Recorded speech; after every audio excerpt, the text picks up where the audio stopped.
Welcome back to the second segment in the Science Sport Engage section. We're going to be running through this segment with one of our very own athletes who is overseas. His name is Royal Mabika, and he's currently based in Dubai, and he is a Dubai half marathon, a 3-time winner. So joining us, Royal Mabika, how are you doing this morning? I'm okay, my brother. How are you? I'm not too bad, not too bad. Thank you for joining us on set. We know you've been quite a busy man. We see you all wearing the Puma attire. But so first question for you is, how's it been since you've moved to Dubai in terms of your sporting, your running? How's it been in Dubai? Yeah, I think it was a long stretch. Starting is always difficult, getting to a place and then making sure that people know you. But I think ever since for the past 4 years, I've faced so many hurdles and challenges in the sporting industry. But I think I'm quite there where I've always wanted to be. So yeah, I've been running a lot of races in Dubai and Abu Dhabi, and I'm a running coach as well. So obviously, I use this as a way to inspire some of the runners that I coach. So yeah, it's been a very long stretch, but I've been pushing, and when you push for a very long time, eventually you get some results. Good. So, Ro, tell us about it. So, how many marathons have you run, or half marathons? Tell us what those are, and how many have you run, and tell us about your winning streak as well. Yeah, I think I've done a lot of half marathon races and 10K races, but I've only done one full marathon, and Berlin Marathon next Sunday will be my second one.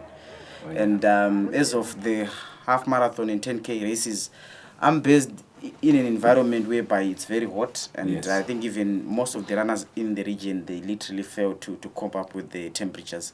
So sometimes we try to run away and train in some other parts. That's why you see me this time around. I came to train in Vumba and Honde Valley. But as for the winning tricks, I think the idea is for consistency, and also trying to make sure that you have the right gear. I think those are some of the very, very important things. Like now, running is becoming more scientific, and you see, you can't just run with any type of shoe. You need the proper shoe.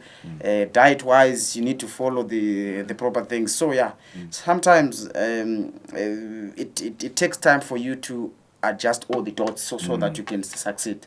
But eventually, when you have all the stuff together, then there can be some progress. Okay. So you've already mentioned that you've done lots of 10Ks, half marathons, and one marathon. So it's all very good running, but how do you as an athlete gain popularity and gain sponsorship from Puma as you have? Yeah, the issue of sponsorship, a lot of people, a lot of runners, especially in Zimbabwe, I think it's something that I've always wanted to even have a seminar with some of these runners to explain to them how it works. The reason is that there is a fast person and there is a slow person. These two people, they offer, what they offer is actually different. A fast person runs the race in a fast way and gets to the podium, and then the story ends there. But the one who might be mid-to or who's not so fast, the idea is that he might be so good in terms of his social media accounts. I'll tell you, the running influencers, the most influential people in running, they are not the winners. I follow a guy who's now sponsored by Puma. He's from Limpopo. It's called Sipo Marima. He's from Limpopo province. That guy is he runs his full marathon in 4 hours, but Puma signed him. So I'm speaking on behalf of what attracts a brand to a person. Okay, they are very fast runners.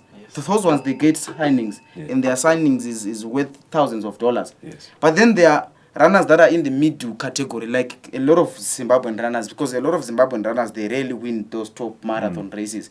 So I would say they're actually in the mid-to of things. They are unlike the Kenyans and the Ethiopians.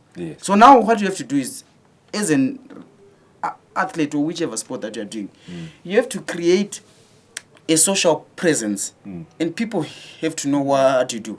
Because when people know what you do, it's easy for you to sell the product that is endorsed you to the people, to the same people that know what you do. So the other thing is that I think some of our runners, they would say, I don't want to be known, I don't want people to know me that I'm running, I don't want people to know that I've done this race. But actually, in the eyes of the sponsors, it's very important to showcase what you're doing, because it's the only way that they can sell their brand. That's the only way that they can make money.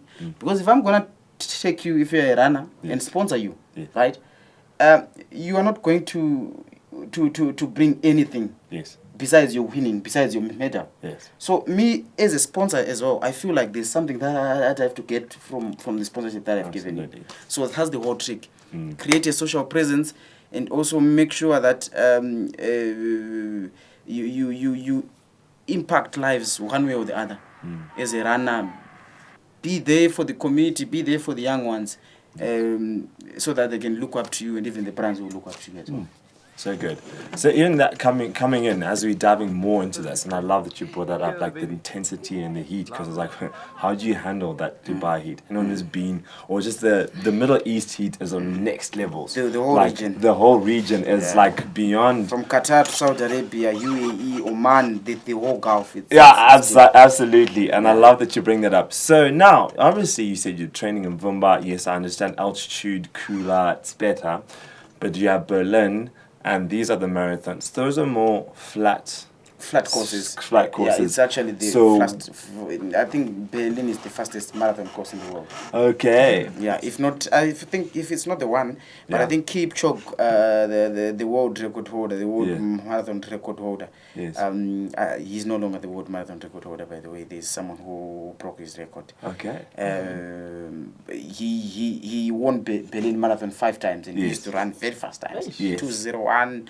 I think 2:02, 2:01 for marathon, so it's very fast. Amazing. It's a quick course. Yeah. So how do those differentiate, as you said, flats and stuff like that? Because obviously, Vumba is more. It's more steep. It's more steep and stuff like that. No, for Vumba, I was not really working on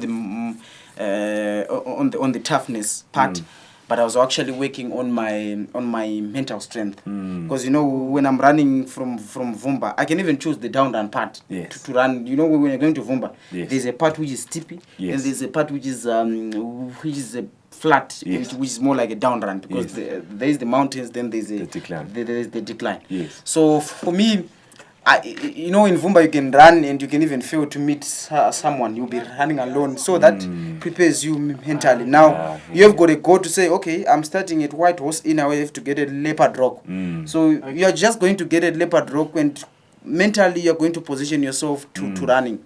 And like training in town, sometimes you want to hit a certain target, but then you stop by a robot and so forth. So I saw that. I think for me it would be better off to go to Manicaland. So I was not only in Vumba, but I was in Honde Valley. Wow. Actually, in Honde Valley, it's a wonderful place. It's beautiful. Yeah, sure. And we have always been trying to put Zimbabwe out on the map. When we tell people I'm training here, this is the altitude. And then people have got an interest in our country, and you never know, they would say one day, let's go and train in Vumba, let's go to Honde Valley, So that's how I've been doing things. Speaking of bringing Zimbabwe onto the map, so you're based in Dubai, but currently you're back in Zimbabwe at home training for the Berlin Marathon. Yeah. What is your involvement when it comes to landing sponsors in Zimbabwe or for other Zimbabwean athletes? Because I understand that you're also a part of trying to grow athletics in Zimbabwe. Yeah. What's your role? For me, I think I've always believed in trying to help some other people. I have quite a number of guys that I've always been trying to work with. To say, no guys, look, you are on the peak. You are talented, you have the talent, and I think what we have to do now is to try and bring you to the top. Because if I go and run a race, one thing that I would obviously do is to try and create an opportunity for the next Zimbabwean to come and penetrate. So I've been doing a lot. I've got one athlete that I've been working with for the past 2-3 years. Yeah, he's a junior athlete, but I'm happy that he's where he want. He got to his he got a very big deal, yeah, and I feel proud that the development. I'm the one who started the development, so it's never about people knowing, but I feel proud wherever he is because I believed in him when no one could. I believe that this boy is capable, and 2 years later I saw him signing a deal. So I feel so happy, and I want God to help me to do more of this. Well, that's amazing. You clearly have such a heart for not only empowering other people, but also the country. And that's something that's so beautiful, because that's something that we've been talking about on this show as it started this season. You know, just the development, obviously Olympics coming in and all those coming in. It's like, how does that come in? Like, Horo was talking about it, saying development in Zim, just the funding and also just the training facilities and also just the support in general is something that's missing there. So hearing you just expanding not only Zim from a touristic point of view, but as a great training position, which is great for us. You know, that's been exciting. Can you give us a little bit more of her race and what happened there? The Olympic race. Yes. Yes. Yeah. I'll start with whatever I'll say. It's basically what I've gathered, and myself being a distance runner, I also know some of these things. They happen. Yes. I think Zimbabweans in general, they haven't gotten to the point of understanding sport. The way I saw Rutendo Nyaura being bashed on social media, it didn't go well with me. Because the thing is that running a marathon is a journey. Imagine running from the first K to the 42-kilometer finishing point. It might sound easy, but it's not. And one of the things is that in sports, the sporting journey or the running journey is like life in general. Yes. One day you are up there, or one day it's a win for you. You get a job, you get all the nice stuff. Yeah. But the next day you never know. Yes. Yeah. You might lose the job, Yes. you might lose the house, you might lose the car, you might go back to zero. Yes. But with sport now, the thing is that anything can happen on the day of the race. And then I think I love Rutendo Nyaura's response to say, it was just not my day. Yeah. Right? And I think for someone who understands how sport works, when Rutendo Nyaura said, it was just not my day, it was just not a day. Because, you know, Rutendo Nyaura is one of the runners that have represented Zimbabwe for a very long time. Yes. And there are races that she has won. She has done so well in some of the races. So I don't see the need of then bashing a Zimbabwean athlete after failing to finish. Because, look, there are health risks that are, you know, a lot of things are when you are running a marathon, Yes. the moment you see someone failing to finish a marathon, it's because it's the best decision. Yes. Because we have heard of certain mysterious things that have happened to some of these runners who are running. Yes. So you can't risk your life because you have seen that you are not able to do something. Yes. So I salute them. They are our heroes. Yes. And I am so happy to be a Zimbabwean, because when those guys represent us at the Olympics, worldwide, you will be representing your own country. Yes. Yeah. No matter you're based in Qatar, you're based in UAE, you're based in the United Kingdom, you still stand out and say, I'm a Zimbabwean. Yeah. Yes. And this guy that is running is from Zimbabwe. Yes. This lady is from Zimbabwe, no matter what. So I'll always stand with our Zimbabwean runners whenever they go for national duty. Because I know that sometimes it might not be your day, but that doesn't mean that you're not a sports person or a sports person less than the next person. So, I mean, if you're understanding the sporting codes, how they work, you have to understand that this is natural. Absolutely. Yeah. Absolutely. Well, just my final question for you, Royale. So you've seen success in Dubai, not just from running, but from your branding, your sponsorship point of view. Yeah. So not only are you a signed athlete, but you're now also the brand ambassador of Puma in the Middle East region. How's that gone for you? How's that been going? Yeah, it just didn't come. That's what I can tell people. Yeah. You know, when people see Hard you, work. when people see you at certain levels, they would then ask, how did this guy get here? You know, but it just didn't come. Yes. I had my tough moments in Dubai. I applied for sponsorship from Essex. They want front runners. The name of the sponsored runners in Essex, they're called front runners. Okay. So front runners usually, by that time, I didn't know what they look for. So when I applied, my application was based on the races that I've won. That was back in 2022 in Dubai. Yes. I told them that I've won this race in Dubai. Then they wrote a letter back to me. They said, look, Royal, we are sorry, mate. We that's not how we get our runners. We look at your social media handle, your Instagram, how do you post, and how many people do you reach out to. That was Essex back in 2022. Yes. So 2 years later now, I'm with Puma. Yes. I know what they want me to do. Yes. If I check most of my emails right now, they'll be asking me, did you post and tag? Did you post and tag? Yes. So for sponsors, Yes. for the general people, Yeah, absolutely. you don't need to do it.